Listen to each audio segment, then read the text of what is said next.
Hello and welcome back to another Giant Slayer TFT Top 10 video. Today we'll be talking about 10 tips for Set 4 Patch 1022. There's always little things a player can do to improve, especially in a game like TFT that's always evolving. We'll have tips on various parts of the game, including leveling, items, and more. Without further ado, let's jump on in.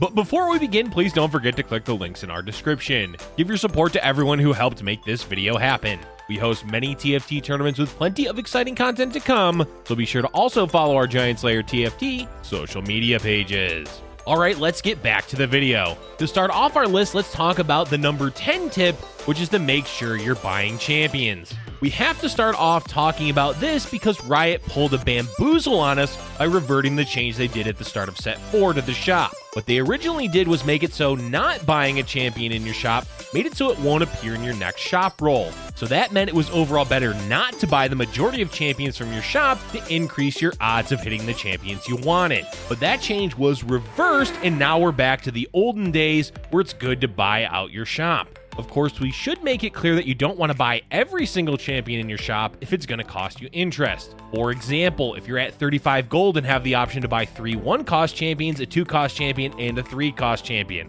Buying all of these champions would drop you below 30 gold, meaning you'll lose out on interest next round, so just buy out 5 gold worth of units. Why any of this matters is that you're both taking those champions out of the pool and also increasing the odds you 2-star a champion. This means a lot more early game than it does later, but it's an overall good habit to get into, especially if you were in the habit of not buying champions because of the shop change at the beginning of Set 4. To expand upon the previous tip, our number 9 tip is to buy 4-cost champions when you're rolling for a specific champion. This is quite similar to the previous tip, except it's much more specific.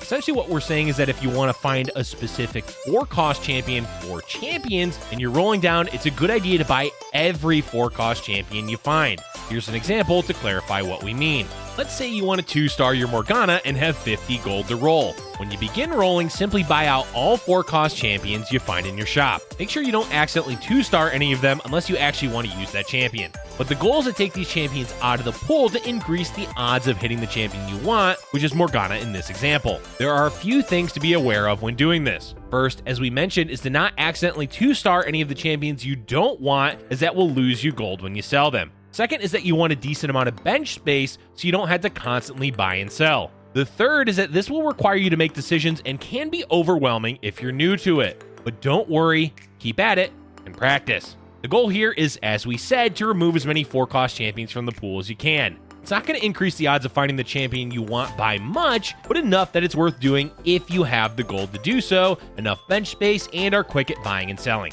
Let's move on to a few tips about items. Our number 8 tip that has to do with items is to try prioritize making at least one utility item every game.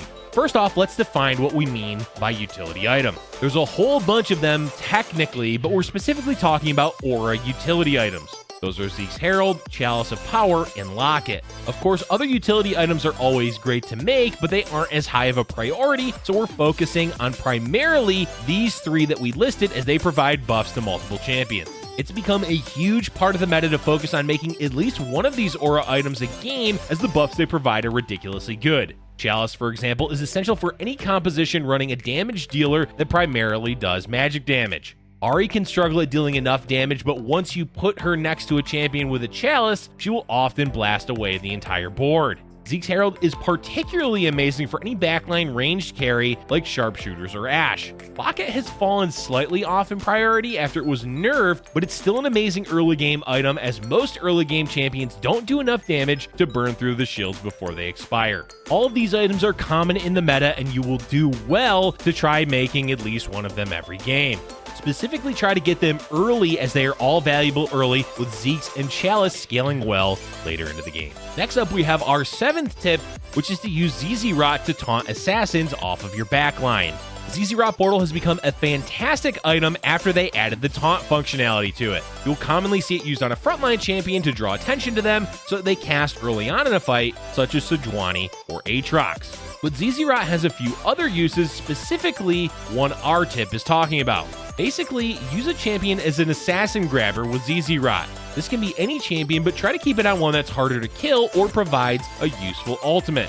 Examples include Thresh, since he's usually behind the front line anyway and provides shields, or Cassiopeia, as she can then stun the assassins that jump. By utilizing ZZ'ROT in this way, you can keep your squishy backline alive longer against assassin players. There's all kinds of ways that you can position the ZZ'ROT champion as well to manipulate where enemy units go. So if you're ever struggling against assassins, try this one out. Moving along, our number 6 tip is to make sure you're rolling on level 7.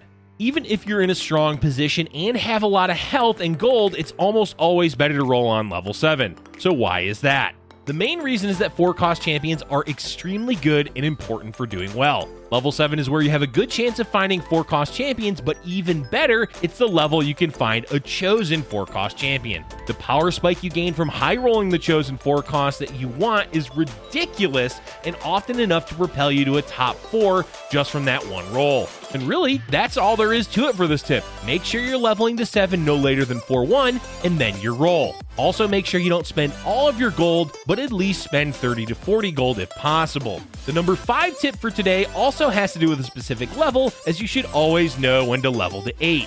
As we talked about rolling on 7, it's an easy follow-up to talk about knowing when you should level to 8. Leveling too early can often lead to you being behind in the game because you weren't able to find the 4-cost champion you need. Leveling late means you're going to have a weaker late game because you're not hitting 5-cost champions to slot in your build. Thus the question, when should you level to 8? Well, it depends. Rolling on 7 is the number 1 priority, so focusing on that first is important. Once you've rolled and stabilized, and by stabilized we mean finding your 4-cost champions you need and overall establishing your comp, then you can begin thinking about leveling to 8. Leveling before then can lead to you taking a ton of damage in the latter half of Stage 4 and the early rounds of Stage 5. In fact, if you level too early, you can easily bottom 4 simply because your board isn't as strong as the other players that did roll. A lot of this will come down to practice and knowing when your board is strong, but the rule of thumb to keep in mind is to stabilize your board before saving to level to 8. In terms of what round, the earliest you may want to level to 8 is after Raptors on 5-1, and the latest is before the Dragon round, so sometime between 5-3 and 5-6. Onward to the next tip. The tip coming in at number 4 is knowing the chances of finding a chosen.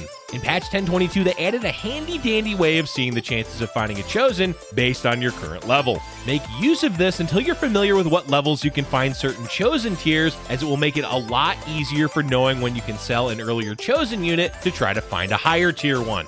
Another thing to keep in mind in regards to the chosen mechanic is you are guaranteed a chosen on round 2-2. So you can play around that in a number of ways, the easiest being that you'll save what golds you can and buy that champion and level with the intent to win streak. Overall, knowing the chances of finding chosen champions is an easy way to get better at the game. Next, we have to talk about a certain trait in the game, fortune. The number 3 tip for today is to not bait yourself with fortune. Okay, that is a bit vague, but what we're alluding to with this tip is to not bait yourself into holding onto fortune for just too long, just because you really want the payout of winning. Sure, winning after that 6-loss fortune is going to be a big payday, but does it even matter if you're at 10 health and lose the next round anyway? Look, we love fortune too, but it's not always worth holding on to. Cut your losses if you're getting low on health, and winning seems improbable with your fortune champions. Alright, our next tip is something you can do outside of the game.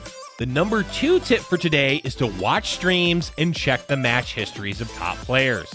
Watching streams and checking match histories is a really great way to improve at the game. Why is that? Because you're gaining information based on how other people play the game, and that information is extremely valuable. It's easy to get stuck in your own habits or hit a wall and not know how to squeeze through. Seeing how others play, especially really good players, can help you approach the game in a new way. Match histories are also quite helpful for seeing what the meta is evolving towards. This is specifically useful at the beginning of a new patch to see what's being played commonly. Watching streams is useful both for those reasons and to just get an expanded perspective of the game. Utilize both of these, and we promise that you'll improve. And our number 1 tip for today is to take a break if you're tilting. Look, everyone gets tilted. Sure, the degree of tilt isn't always the same, but everyone has had a bad game that gets to them. It's going to happen in a game where there's so many decisions, and any one of them can affect the outcome, especially when there's RNG involved. Now, we can't say what's good for you specifically when you're tilting, but the easiest solution is to just take a break. watch streams, go do something else, maybe even play a normal game and play a fun build. Whatever works best for you, but we guarantee playing when you're tilted is going to result in you becoming more tilted, so don't feel bad for needing to take a break. And that is going to be it for today's video, folks. There's always a way to improve in a game like TFT, and even seemingly minor tips can have a big impact, so we hope that these tips will be useful in helping you climb higher on the ladder. Let us know in the comment section below if you have any extra tips to provide. Thank you for watching, and if you're enjoying our content, be sure to hit the like button and subscribe for future Giant Slayer TFT videos.